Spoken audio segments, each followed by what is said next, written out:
Macau 1878. As velhas casas senhoriais da Rua da Praia Grande, vazias da sua antiga prosperidade, davam ao viajante a sensação de passar subitamente dos mares da China para algum ponto da costa do Mediterrâneo. No entanto, a prosperidade refletida nas vetustas fachadas de uma arquitetura colonial sui generis era apenas aparente. 18 anos depois da Segunda Guerra do Ópio, Macau encontrava-se mergulhada numa profunda apatia, refletindo a imagem pardacenta dos baixos assoreados do outrora concorrido Porto Exterior. A indústria era inexistente. O fantan, popular jogo dos botões, garantia importante fonte de rendimentos, juntamente com a lotaria emitida no território e contrabandeada para a província de Guangdong, onde era proibida. O ópio continuava a constituir fonte de rendimentos de alguma importância, mas era o tráfico de cules que concentrava as atenções e não só em Macau. Também no estrangeiro a situação causava preocupações e em Portugal essa de Queiroz denunciava esse tráfico em páginas vigorosas. Milhares de jovens sem esperança através de Macau encetavam longas viagens em condições desumanas para rumarem às terras de miragem do outro lado do Pacífico.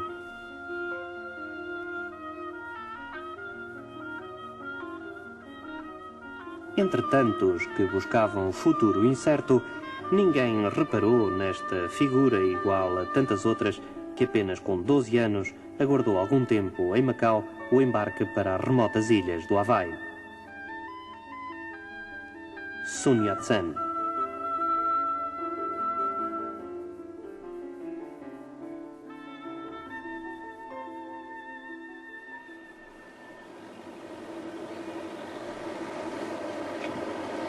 Foi aqui nas imediações do templo de Amman, na Barra, que Sun Yat-sen teve a sua primeira visão do Ocidente e das verdadeiras dimensões de um mundo que apenas sonhava nos estreitos limites do vale da sua aldeia de Choi Heng.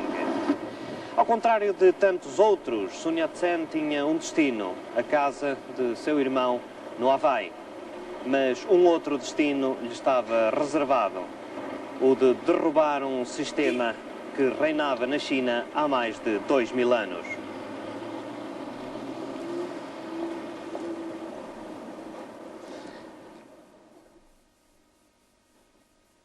Então, 當時嘅人呢係比較思想比較活躍嘅，咁同時呢，孫中山先生嘅父親呢，佢哥哥呢，同埋佢嘅原配夫人呢，都係第一個好長嘅時間呢住喺澳門嘅，所以由於咁樣呢。孫中山曾經喺1923年喺香港演講嘅時候呢，就曾經講過，佢話佢嘅革命思想呢係形成於澳門，係完成於香港。咁根據史料嚟睇呢，其實孫中山先生嘅革命思想實踐呢，亦應該係講從澳門開始㗎。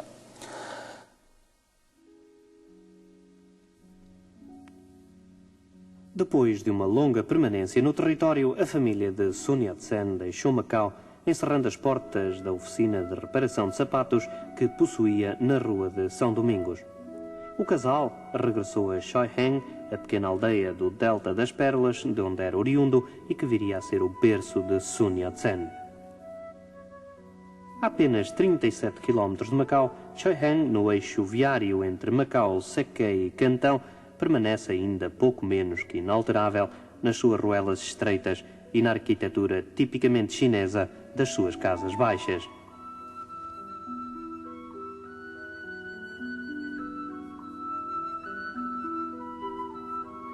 Os ecos da Revolução Taiping soavam ainda na China quando Sun Yat-sen nasceu aqui em 12 de março de 1860. As hordas revolucionárias tinham sido desfeitas, mas nada voltava a ser como dantes. Grupos de bandidos, piratas, desertores, comerciantes sem destino e soldados sem capitães pululavam pelo delta do Rio das Pérolas. A administração da província de Guangdong afundava-se na ineficácia e na corrupção, e todo este quadro se refletiu naturalmente na formação política de Sun Yat-sen. Apesar das pressões da família, pouco tempo permaneceu no Havaí. Cedo, regressou à China para completar a sua formação secundária e ingressar na Escola Médica de Hong Kong.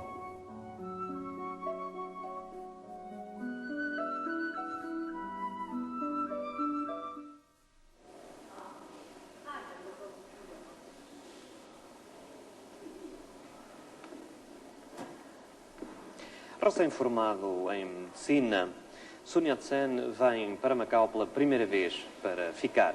E é nestes pavilhões do antigo hospital Qiangwu que inicia a sua vida clínica. Numa organização velha, burocratizada e corrompida, Sun Yat-sen traz novas ideias e luta contra um sistema que admitia doentes por recomendação e nunca pelo seu estado de urgência.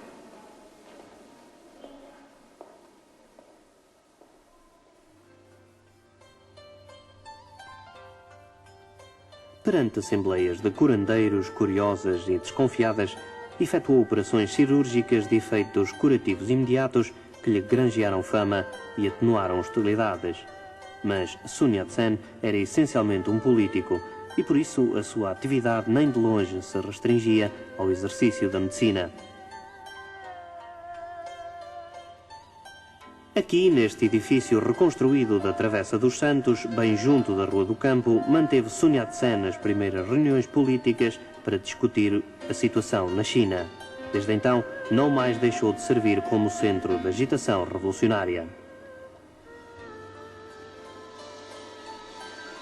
Ao longo de mais de 30 anos, esta casa constituiu-se como um centro de agitação. Centenas de soldados foram aqui alistados para servirem as fileiras republicanas no norte da China. O governo de Macau fechava os olhos à situação, considerando o local como uma empresa de contratação de imigrantes.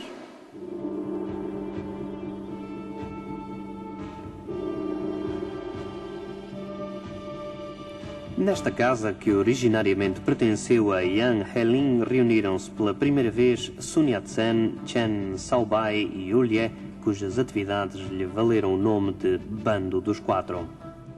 Mas também na Rua de São Domingos, um clube de leitura, nome porque eram conhecidos os centros de agitação republicanos na China, nasceu e cresceu, registando em pouco tempo mais de 200 filiados.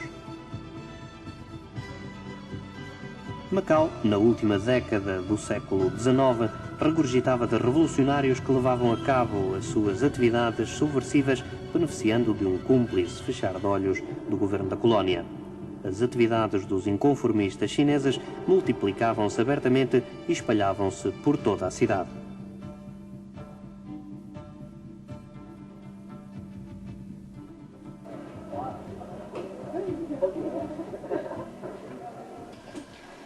Nesta casa, que hoje vende o mais variado tipo de fazendas, abriu em 1892 Sun Yat-sen um consultório de doenças pulmonares e uma farmácia de medicina ocidental.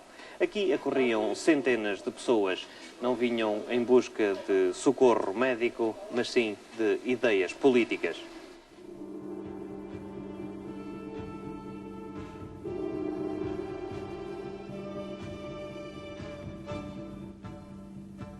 No coração de um bar de lata junto ao Jardim Luís de Camões, este portal em risco de destruição é o que resta hoje de um dos principais centros de apoio aos revolucionários que, liderados por Sun Yat-sen, lançariam em 1895 em Cantão a primeira tentativa de derrubo do Império da China em nome da República. 咁其次咧，就澳門個頭先講過，澳門有一個漁民咧，佢叫做梁正清嘅。咁佢咧就極力幫助孫中山先生運軍火嘅。佢將佢自己屋企咧，而家叫做友誼巷11號，就辟做佢嘅同盟會運軍火嘅據點。咁咧，同時咧派咗3隻船嚟協助運軍火嘅。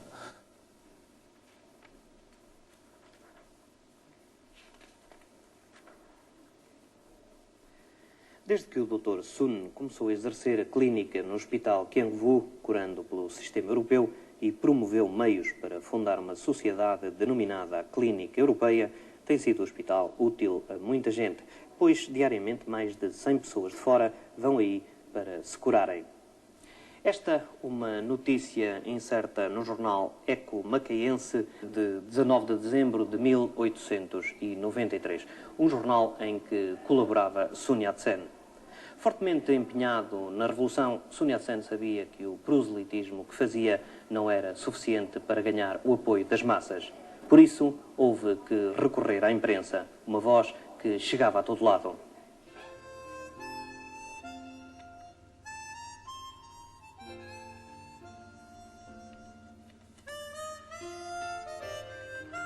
Esse apoio surgiu através do jornal O Eco Macaense, dirigido por Francisco Hermenegildo Fernandes, proprietário da mais importante tipografia do território.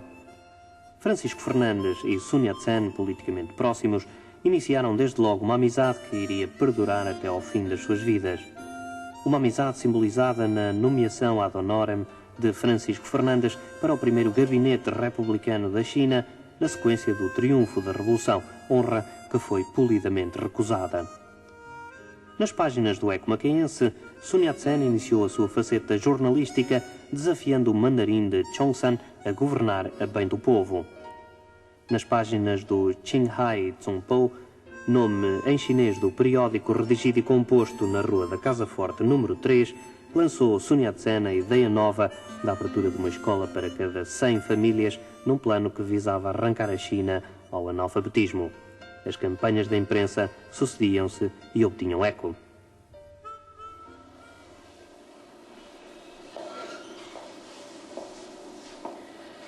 A falta de um diploma passado por uma universidade portuguesa impediu Sun Yat-sen de continuar a exercer medicina em Macau. Por isso, ele foi forçado a partir para Cantão, onde afinal lançaria o primeiro grande desafio contra o Império. Cantão, a cidade mais aberta da China, fervilhava revolucionária em 1895 e Sun Yat-sen julgou o momento azado para atacar o Império.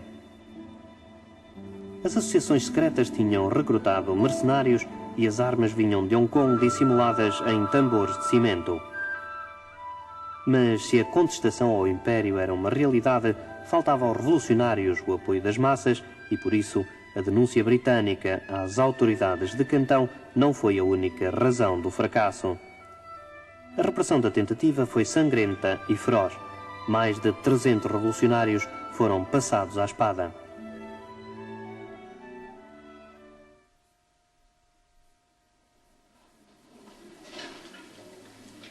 Fracassada a revolta, Sun Yat-sen escondeu-se em casa de um missionário em Cantão. Depois, Shoyin, a sua aldeia natal, constituiu o seu refúgio temporário antes de fugir definitivamente para Macau numa liteira, disfarçado de mulher.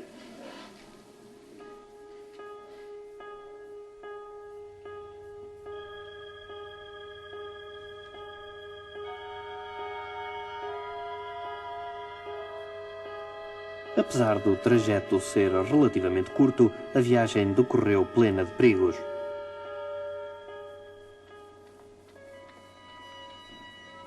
Uma cadeirinha, embora fosse transporte usual para a época, continha riscos devidos principalmente às frequentes paragens necessárias para descanso dos carregadores.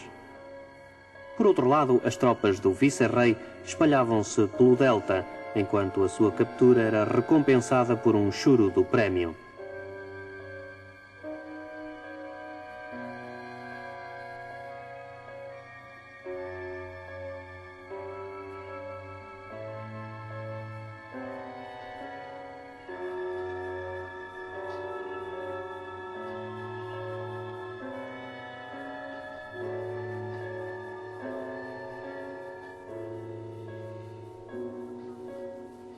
Apesar de tudo, porém, Sun Yat-sen chegou são e salvo a Macau.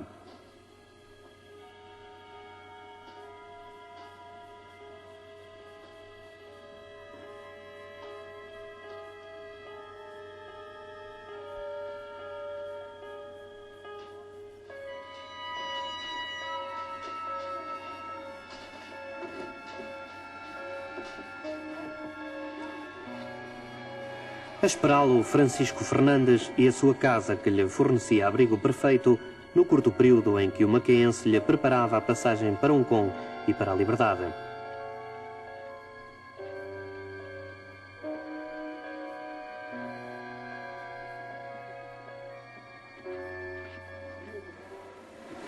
ou menos aqui onde está este jardim, que também serve de estacionamento a um sem número de motociclos, ergueu-se outrora o edifício número 14 do Largo do Leal Senado.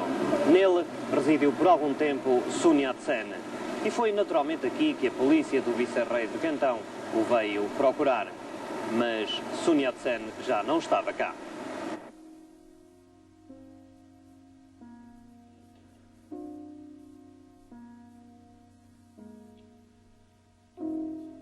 A tipografia de Francisco Fernandes era o refúgio seguro, mas temporário, contra os soldados chineses.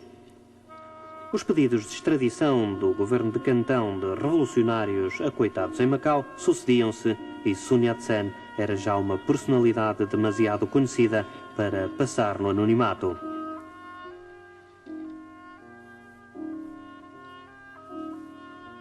Por isso, era preciso fazê-lo sair o mais depressa possível da cidade.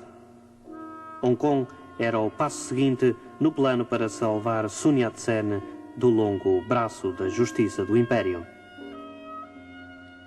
Pelas 2 horas da madrugada, os dois atravessaram as desertas, mas inseguras ruas da cidade.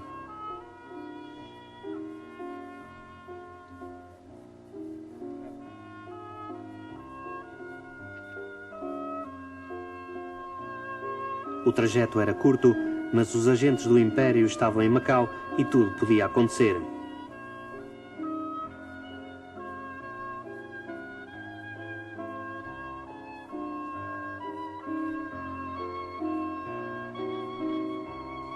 O porto interior, onde um tancar esperava o fugitivo para o deixar a bordo de um junco que esperava escondido nas sombras da madrugada, era o destino.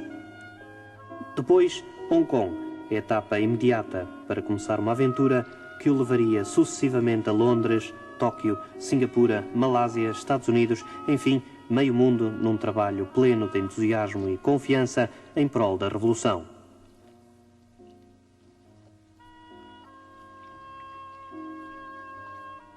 Um forte abraço separava os dois amigos que voltariam a rever-se 16 anos depois.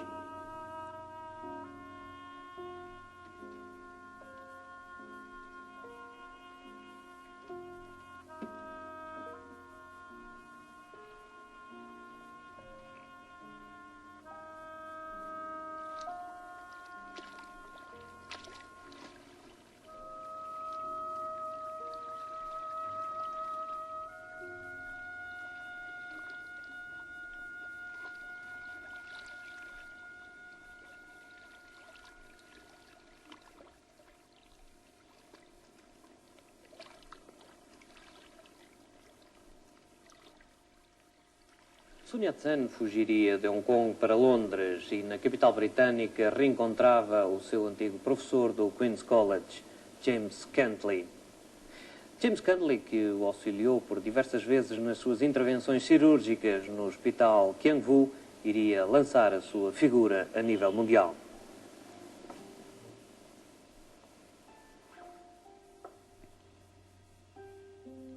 O livro Sun Yat-sen and the Awakening of China, escrito pelo médico britânico e pelo jornalista Sheridan Jones, deu a conhecer ao mundo uma figura que rivalizava com a de Mustafa Kemal Atatürk, que prendia então as atenções internacionais. Rapidamente, um novo Sun Yat-sen se projeta na cena política mundial.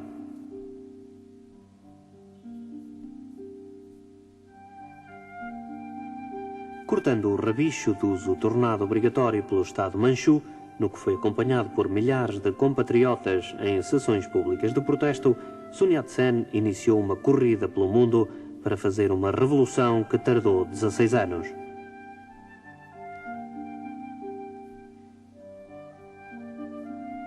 A Macau regressou apenas em 1912 em visita oficial, pouco depois de ter resignado do cargo de Presidente da República. Este edifício, que recentemente chegou a ser retirado da lista de edifícios classificados, tendo-se salvo por pouco da demolição, foi residência oficial de Sun Yat-sen em maio de 1912.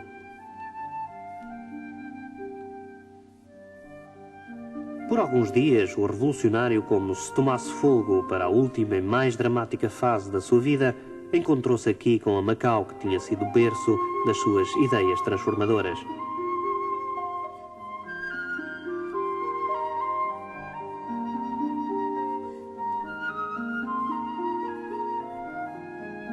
No coração de um dos bairros mais característicos da cidade, assistiu com o governador Álvaro de Melo Machado ao Arraial de São Lázaro.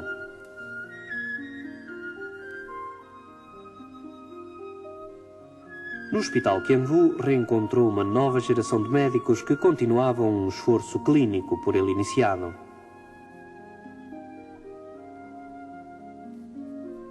O Clube Militar, centro social da cidade, ofereceu-lhe uma festiva recepção que congregou todas as principais individualidades do território.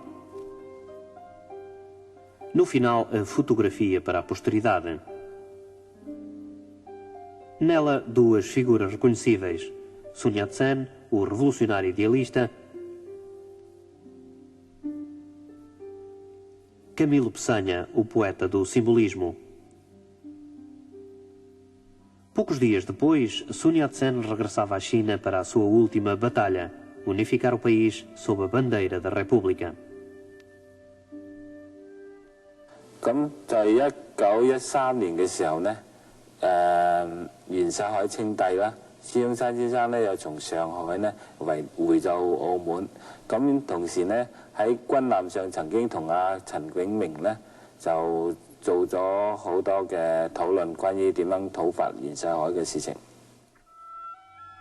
A morte derrubou o velho general Yun Sai-hoi antes que pudesse restaurar o império, mas o pai da República Chinesa não conseguiu concretizar a ideia da sua vida e não voltaria a Macau, mas a sua figura e o seu pensamento ficou para sempre intrinsecamente ligado ao território.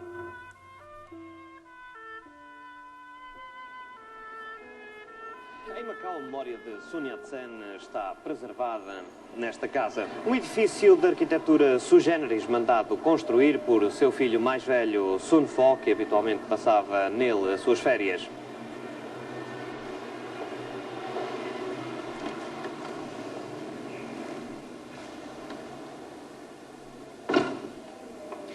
Os principais passos da sua vida figuram nas salas dos 2 andares desta casa.